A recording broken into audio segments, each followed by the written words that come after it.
you understand that it was never my intention to make light of the murder of a young man. I don't... Jimmy Kimmel était de retour en ondes hier sur les ondes de ABC après avoir été suspendu pendant quelques jours à la suite d'un commentaire sur l'assassin de Charlie Kirk. C'est une saga qui continue d'alimenter le débat aux États-Unis. C'est d'ailleurs ce dont on va parler avec Valérie Beaudoin et Raphaël Jacob. Donc c'était un retour, Valérie, émotif qu'on comprend. Est-ce que c'est une victoire, dans le fond, pour la liberté d'expression? Est-ce que c'est comme ça qu'il l'a présenté, M. Kimmel, hier? Bien, il l'a présenté comme une victoire partielle en disant que la liberté d'expression était attaquée par le président des États-Unis, par justement aussi le président de l'équivalent du CRTC aux États-Unis, de la FCC, Brandon Carr. Il s'est beaucoup attaqué parce que là, il y a eu la partie émotive qu'on vient de voir, mais après ça, il était quand même en mode attaque en démontrant à quel point autant Trump que M. Carr avait déjà parlé de la liberté d'expression, de l'importance de ne pas avoir de censure et tout ça. Il y a eu des propos très durs donc à leur égard. Il a remercié quand même ABC News, Disney en disant on n'était pas d'accord sur certaines choses, mais merci de me donner cette antenne. Mais j'ai trouvé qu'il y avait quand même beaucoup de mordants. On se demandait dans ce contexte-là, est-ce qu'il va prendre un pas de recul, ne pas attaquer directement de front le président? Et finalement, il l'a fait en remerciant aussi des gens qui, normalement, ne sont pas des adversaires politiques, là, mais des gens qui n'ont pas la même vision, comme des Ted Cruz de ce monde, donc sénateur du Texas, qui avait comparé tout ce qui se passait à des mafieux. Hein. Alors, lui, il défendait la liberté d'expression et Jimmy Kimmel. Et il a affirmé que ce qui s'est passé avec lui n'est pas américain, ne correspond pas aux valeurs américaines. On écoute un autre extrait, Raphaël, avant de vous donner la parole. Our freedom to speak is what they admire most about this country. And that's something I'm embarrassed to say I took for granted until they pulled my friend Stephen off the air and tried to coerce the affiliates who run our show in the cities that you live in to take my show off the air. That's not legal. That's not American. That is un-American. And it is so dangerous.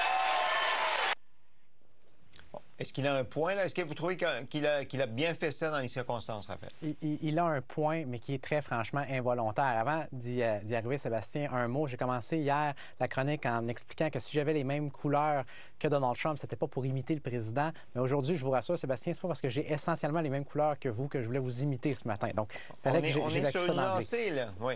Exact. À voir demain. Suspense pour demain. Peut-être un chandail rose comme moi, Raphaël, peut-être demain. On va jouer ça safe demain, Sébastien, Valérie. Donc, pour ce qui est de M. Kimmel, oui, il a raison, mais ce qui est extrêmement révélateur, c'est la façon qu'il phrase ça en disant « Je n'avais pas réalisé que la liberté d'expression était menacée jusqu'à temps que mon ami voit la sienne lui-même abrogée ou tout au moins remise en question. » Stephen Colbert, évidemment, autre animateur d'émission de fin de soirée. Pourquoi est-ce que c'est révélateur? Parce que hier, des fois, le timing ne s'invente pas. Là. En même temps qu'on a eu le retour de M. Kimmel, qu'est-ce qu'on a eu aussi?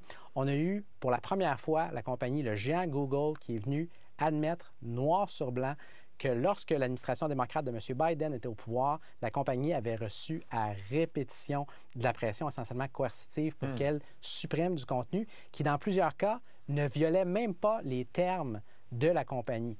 Et qui en a parlé? Très peu de gens qui présentent M. Kimmel comme un martyr depuis la dernière semaine. Et à l'inverse, parce que l'hypocrisie et l'incohérence n'est pas simplement d'un côté.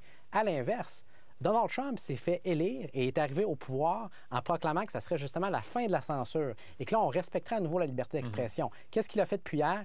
Il a condamné la décision d'ABC, qui est la décision entièrement légale et légitime d'une entreprise privée de ramener ce type-là en ondes. Et un de ses anciens porte-parole, M. Spicer, a appelé à un boycott d'ABC, ce qui est le genre d'approche que lui, Trump et leurs acolytes ont condamné pendant des années. C'est sans queue ni tête.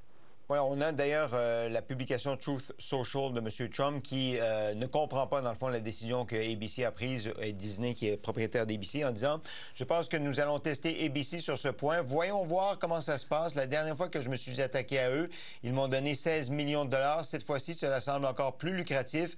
Une véritable bande de losers que Jimmy Kimmel pourrisse dans ses mauvaises cotes d'écoute. » Donc, à un moment donné, il en a fait une affaire de code d'écoute. Puis là, est-ce qu'on a l'impression qu'il a l'air d'en faire une affaire de censure, Valérie? Est-ce que vous comprenez la position? Bien, on comprend qu'il n'est pas content, mais son point.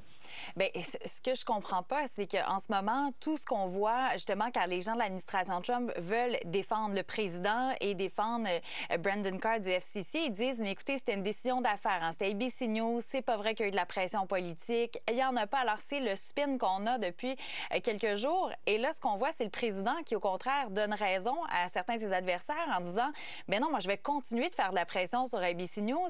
Et aussi, je pense qu'on l'avait pas dans l'extrait, on nous a affirmé que l'émission était complètement annulée, alors que la Maison-Blanche avait l'information suivante. Donc, il y avait peut-être eu des échanges aussi.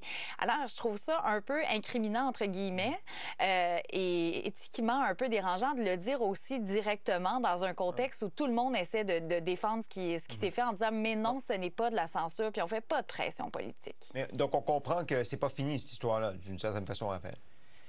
On verra. C'est probablement pas fini du point de vue du président. En même temps, si vous êtes ABC, on s'entend là, que ne serait-ce que d'un point de vue d'affaires, ce serait pour le moins explosif de revenir sur une décision sur laquelle on est déjà revenu à l'intérieur d'une semaine. Donc, on verra. Mais Donald Trump étant la personne qu'il est, évidemment, c'est très possible, effectivement, qu'il n'ait pas dit son dernier mot. Et est-ce qu'on comprend qu'il n'y a pas eu de condition, juste pour qu'il revienne en ondes? M. Kimmel n'a pas dû faire d'excuses. En tout cas, il n'a pas fait d'excuses. Il n'a pas payé à la fondation de M. Kirk. Ces conditions-là avaient disparu. Non. OK. Parlez-moi, Valérie, de ce qui s'est passé dans un centre de l'Agence d'immigration. 2 personnes ont été tuées aujourd'hui. Oui, puis de ce qu'on comprend, c'est au moins 2 migrants, puis il y a 3 personnes qui auraient été touchées au total par balle.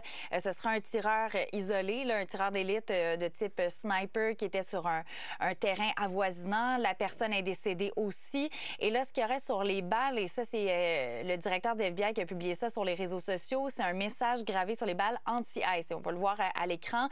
Alors, on dit que c'est encore de la violence politique et que là, il faut baisser un peu le ton par rapport à ICE, qui est vraiment l'agence qui s'occupe de l'expulsion des migrants. On en saura un petit peu plus parce que l'on est vraiment avec les premiers détails de cette fusillade-là. ICE pour Immigration Customs Enforcement, mais qui est vraiment sur la sellette, qui reçoit des ordres du président pour expulser des migrants.